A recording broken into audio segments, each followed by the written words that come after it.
Uncharted territory for many Texas voters, a rush of new candidates, and so much on the line.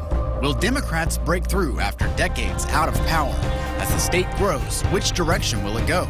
We explain what you need to know on a special edition of State of Texas In Depth.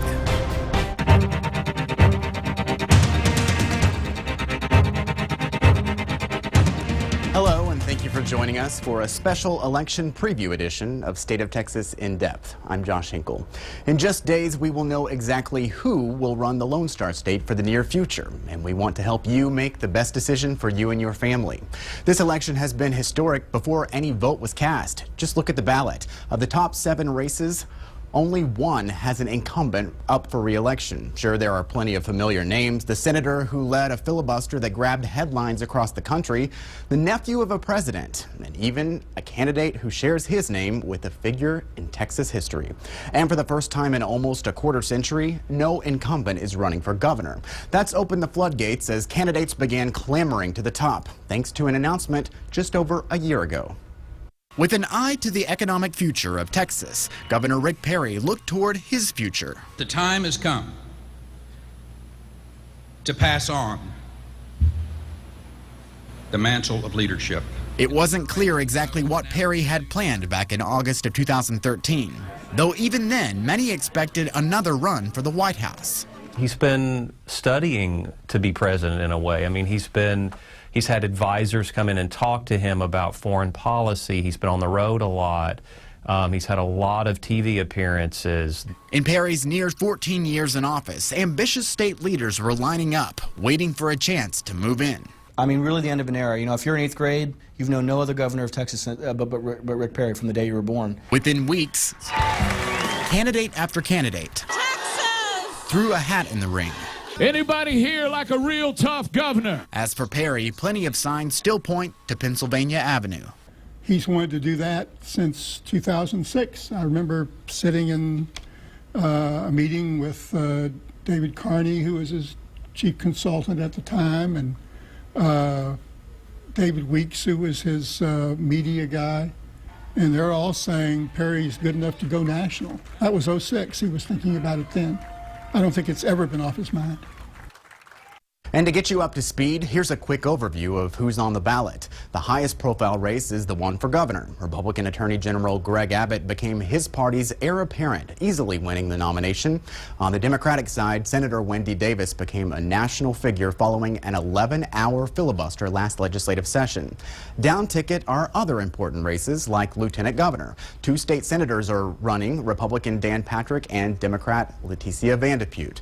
For Attorney General, the top lawyer in Texas, Republican Senator Ken Paxton faces Democrat Sam Houston. By the way, Houston has no relation to the Texas Revolution hero. There are plenty of other races on the ballot, including your national and state lawmakers, Supreme Court justices, appellate court judges, and other officials. The full list is online in the politics section of KXAN.com. There's something else at play this November. Democrats who've lost every statewide race since 1994 suddenly have hope. Part of the reason? Demographics. Texas is growing a lot, and it's getting more diverse. The Lone Star State is now the only solidly red state that has a majority of minorities. That's where non-Hispanic whites make up less than half the population. The question is, can Democrats get Latinos and African Americans to vote? Last year, a top Obama campaign manager formed Battleground Texas. The goal? Turn Texas into a battleground state. We talk about bringing everybody into the process, and especially those folks who have felt disengaged for so long. And having those conversations is why it's important to make your voice heard. Another factor this year, Wendy Davis' filibuster against abortion regulations in June of 2013. To some Democrats, that ignited a base. Thousands of protesters dressed in orange descended on the Capitol. Many more watched the filibuster online and gave millions of dollars to her campaign. And for Republicans, a growing trend showed itself again earlier this election cycle. Some of the top candidates on the right fall into the Tea Party category, like State Senator Dan Patrick, who surprised a lot of onlookers when he got 40% of the vote in the primary for lieutenant governor. The more establishment incumbent David Dewhurst was expected to either win or at least lead the race in a runoff. Instead, he got just 28% of the vote in March and lost to Patrick outright in the runoff a few months later. It is important that the Democrats understand when they say battleground Texas, they've picked the worst ground ever to have a battle on. Tonight, in the Attorney General Republican primary, Ken Paxton used Tea Party support to defeat State Representative Dan Branch.